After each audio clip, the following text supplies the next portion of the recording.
whatever. The point, I'm sure there's scholarship on it. And you're not going to get that from Bobby Bowden.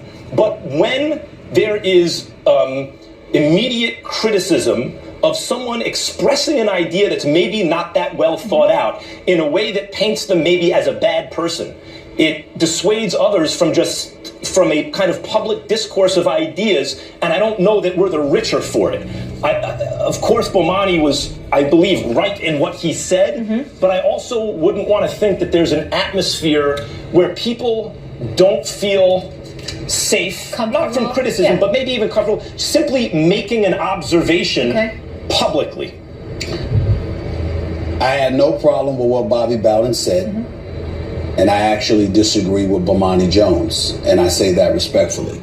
Now, to put this on, what a surprise! Stephen A. Coon Jones is not just disagrees with a brother. Now, listen to this, y'all. Just listen to this shit. Very, very proud to have him as a radio host.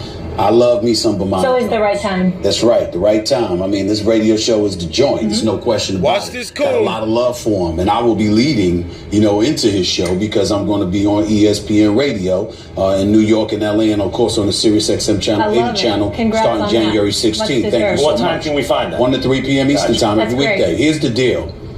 I respectfully disagree with Bomani Jones because of the tenor of his arguments, not the words he was saying, the tenor of it. I did not hear Bobby Bowden say black. Okay. I did not hear Bobby Bowden say black boys. I heard him say who he coached. Okay? That means black and white players. I also heard him say, he says boy all the time. Now, I saw him yesterday. He said, it's great to see you, boy. First thing he said. Now, to those out there, understand, black folks, we don't take kind of that. We don't like that too much.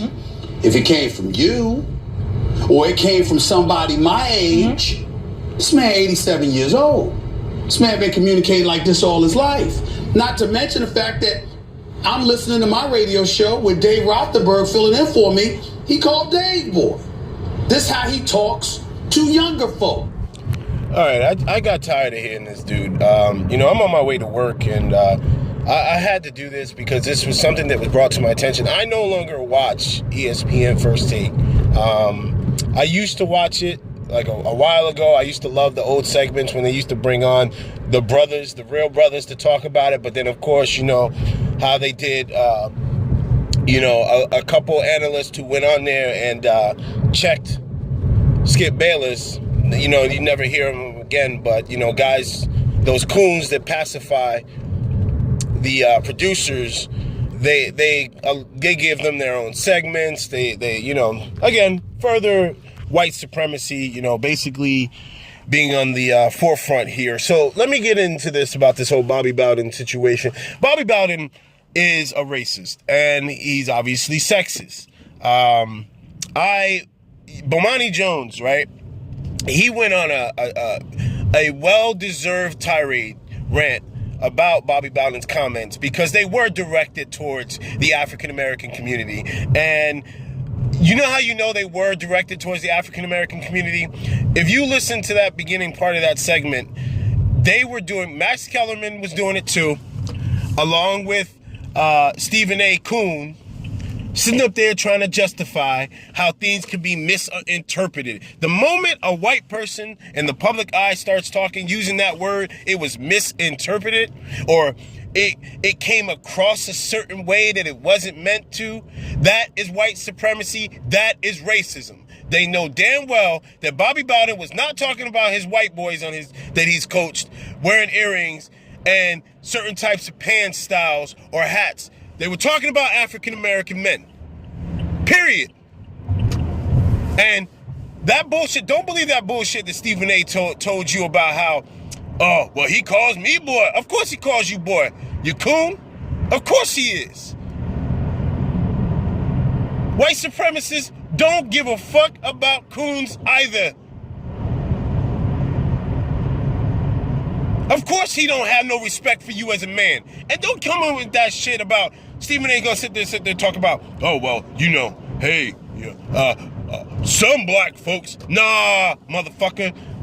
Every black man I know, every black woman I know They don't take it kindly to when their men are called boys, and the men that I hang around, when we are called boys by anybody of any age, we're going to take that to offense, unless it's a black elder who has much more knowledge trying to kick it and spit it to us. And even then, they don't call us boys. They say young man. Don't see, this is that type of shit, man. You know, let me calm down, okay? Because I can go on and on about this one. And, you know, I think it's something that needs to be said. You know, shout out to Nate Campbell. Nate Campbell did an excellent video where he ethered the shit out of Stephen A. Smith. And this is that type of detrimental shit that he does. This man is sitting here cheerleading for an 87-year-old white supremacist motherfucker who has had success off the backs of black men and black athletes. And he sat there and disrespected their home? I'm telling you, y'all, this shit, a lot of shit goes into the state we are in right now in this country. White supremacists are more emboldened than anything, and we know why. This past election has shed light to a lot of shit that we in the black community already knew existed, but now the media, it's getting played out in the media front and center. But you got these Huckleberry, Bojangle ass niggas who sit up here and they willing to sit there and perpetuate the propaganda that they white masters are teaching or trying to enforce. You can go all the way to hell, Stephen A. Smith, with that shit. Bomani Jones was right. See, the reason why Bomani Jones saw through the bullshit and you don't is because Bomani Jones knows racism when he sees it and ain't afraid to put his career on the line. Oh yes, there's gonna be some shit from this. Trust me, it's gonna be some shit from this. Shit, I don't like starting my motherfucking day off like this. But when I sit there and I see a video like this, when I hear what's being said, Stephen A. Smith, if you ever come across this video, man, seriously, shut the fuck up.